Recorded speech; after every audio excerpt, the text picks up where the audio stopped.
This tripod is worth of 175 pesos. Let's look inside if it's worth it buying. I just had to let you know you're mine.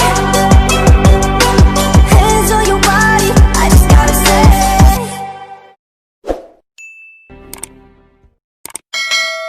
Hello mga friendship! Welcome back again to Mira Vlogs. So today magkakaroon tayo ng quick unboxing para sa ating tripod na nabili sa Lazada that is worth of 175 pesos only. Okay, so according to nakalagay dito is Itop 3110 aluminum tripod digital camera. Okay, so I ordered this one on July 27. So, dun nga sa nakaraan kong vlog about sa ring light, latest vlog ko, akala ko hindi siya dadating. Kaya, sana pagsasabayin ko na siya sa pag-unbox. Pero dahil dumating lang siya kanina, ngayon ko na siya i-unbox. At na-shoot ko na kasi yung ring light. And check it out there. Sobrang affordable ng ring light. At ito nga yung ginagamit natin ngayon, yung ring light natin na binili, na worth of 300 pesos lamang. And ito naman yung ating tripod. So, let's unbox this tripod. But before, let's rate the packaging. About the packaging, another one is very vulgar ulit siya. Kitang-kita at hindi man lang siya nailagay sa plastic ng Lazada. Pero meron naman siyang bubble wrap. Pero I think mas better kung naka sa plastic ng Lazada. At another one is ito po ay masyadong parang na-UP siya. Na-UP siya. Sobra, na-UP siya. At hindi ko alam kung naapektuhan yung laman sa loob, kaya i-unbox na natin siya ngayon.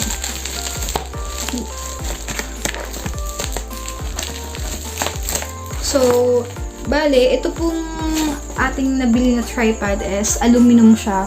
So, we are expecting na ito ay kulay silver and hindi siya black.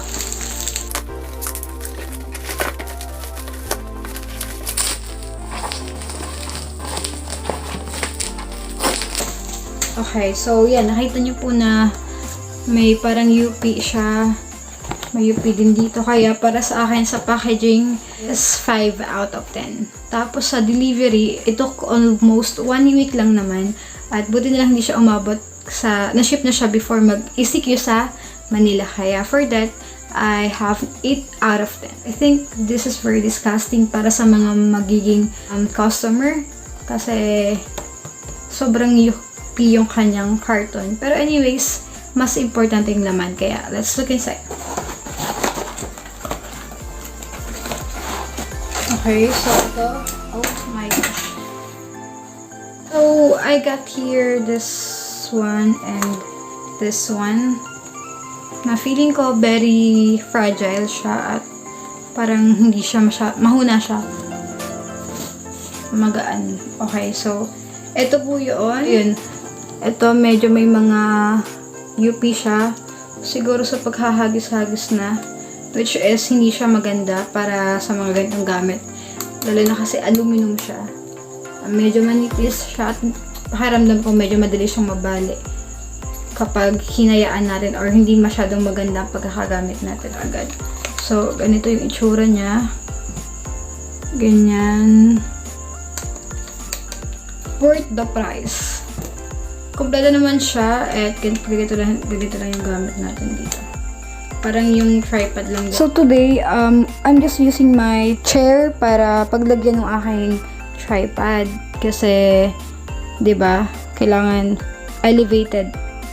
Okay, yeah. So mga friendship, yun na yung ginagamit natin. Sinet up natin siya at ka-level siya ng aking bed, which is doon ako nag-vlog.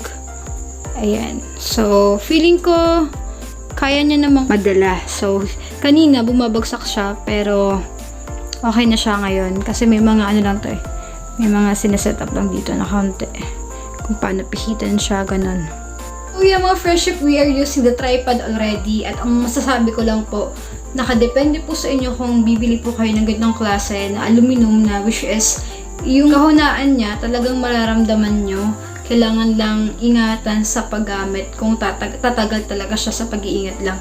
Pero if you are kind of person na talagang lagi nyo gagamitin lalo sa mga travel, I cannot suggest this one kasi pang ano lang siya, pang sit-in kung saan hindi siya lagi nagagalaw at nababago-bago. Kasi feeling ko nga sobrang huna niya. Pero if you're a beginner katulad ko at saka sa room nyo lang ginagamit, okay naman to mga friendship. At masasuggest ko din sa inyo ito kasi worth it naman siya kasi murang-mura lang siya, affordable. Worth of 175, magkakaroon tayo ng tripod, naka-level no? Or pwede nating baguhin yung mga level, depende sa ating paggagamitan. Kasi yung Gorilla Pad na katulad po nito, ito kasi kailangan nyo pa ng something like bangko na ginamit ko kanina para paikutin doon. So, yun, bale, they have their own purpose. Ang masasabi ko lang din dito sa ating package is worth it ulit. At sana magtagal ito sa akin. So, yun mga friendship, thank you so much for watching my video and I hope nakatulong ako sa inyo kung gusto nyo makabili ng mga product na katulad nitong tripod. And my next vlog, sana anyo pa rin kayo and don't forget to hit the subscribe button and the notification bell button para updated po kayo sa mga magiging video ko pa.